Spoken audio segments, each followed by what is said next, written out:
প্রশ্ন কি আছে, cos থিটা ইকুয়ালস টু 4/5 এবং থিটা ধনাত্মক সূক্ষ্মকোণ। দেখো থিটা ধনাত্মক সূক্ষ্মকোণ means 0, less equals to theta, less equals to কত, π/2।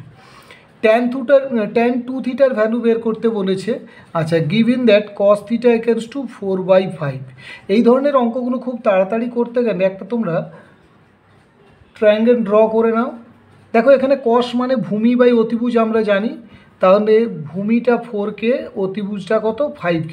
তাহলে অবভিয়াসলি এই যে সাইডটা, এই সাইডটা আমরা কি করে পাবো না, এইটা যদি আমি নাম দিয়ে দিই এক্ষেত্রে ABC, তাহলে AC equals to √5K whole square minus 4K whole square, that is কত হচ্ছে 3K।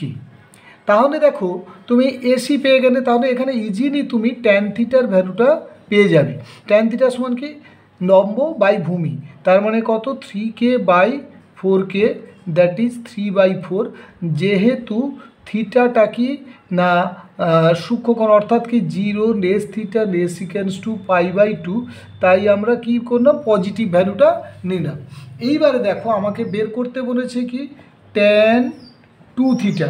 tan 2 থিটার সূত্র আমরা কি জানি না, 2 tan theta by 1 minus tan square theta, তাহলে 2 ইন্টু tan থিটা মানে 3/4 বাই আমরা 1 মাইনাস 9/16, তাহলে দেখো 3/2 ইন্টু 16 বাই, এটা তো উল্টে যাচ্ছে, বাই 7, তাহলে দেখো 24 বাই, দেখো 2 আসতে 16, 8 3 24/7, তাহলে 24/7, অর্থাৎ অপশান বিতে দেখো এই অ্যান্সারটি আছে।